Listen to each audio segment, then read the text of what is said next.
हम जब भी भगवान कृष्ण को याद करते हैं या उनके मंदिर जाते हैं तब उनकी छवि हमें कैसी दिखती है।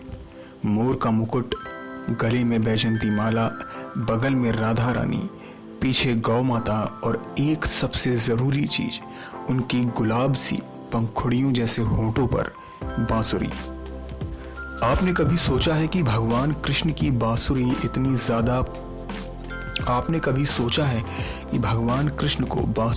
ज़्यादा प्रिय किस लिए है? आइए बताते हैं भगवान कृष्ण और उनकी प्रिय बांसुरी जिससे गोपियों को भी जलन होती है। भगवान कृष्ण की बांसुरी को सुनकर इंसान तो क्या, पशु पक्षी भी मोहित हो जाते थे। क्या आपको पता है भगवान श्री कृष्ण की बांसुरी में जीवन का सार छुपा है। ये हमें बताती है कि इंसान को कैसा आचरण करना चाहिए। अपने इन्हीं गुणों के कारण एक छोटी सी बांसुरी भगवान कृष्ण को अपनी गोपियों और सबसे प्रिय राधा रानी से भी ज्यादा प्रिय थी। भगवान ने बांसुरी को अपने जीवन में इतना महत्वपूर्ण स्थान क्यों दिया, इसके बारे में पुराणों में कई कहानियां बताई गई हैं और उन्हीं कहानियों में से एक ये कहानी है।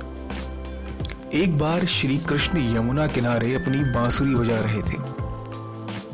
बांसुरी की मधुर तान सुनकर उनके आसपास गोपियां आ गईं। उन्होंने चुपचाप श्री कृष्ण की बांसुरी को अपने पास रख लिया।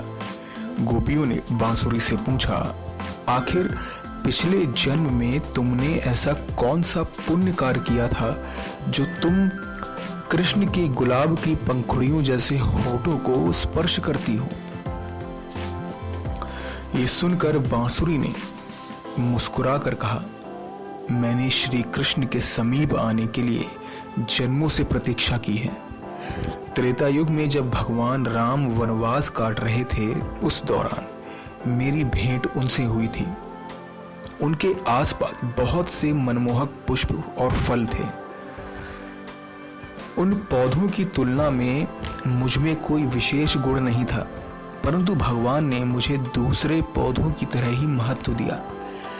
उनके कोमल चरणों का स्पर्श पाकर मुझे प्रेम का एहसास हुआ।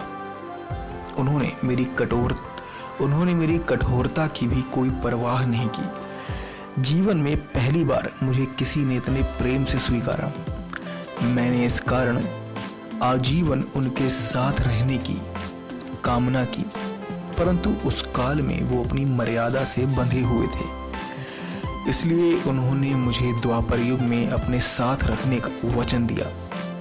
इस प्रकार श्री कृष्ण ने अपना वचन निभाते हुए मुझे अपने समीप रखा। बांसुरी में गांठ नहीं है, वह खोखली है। इसका अर्थ है अपने अंदर किसी भी तरह की गांठ मत रखो, चाहे कोई तुम्हारे साथ कैसा भी व्यवहार रखे, बदले में भावना मत आने दो।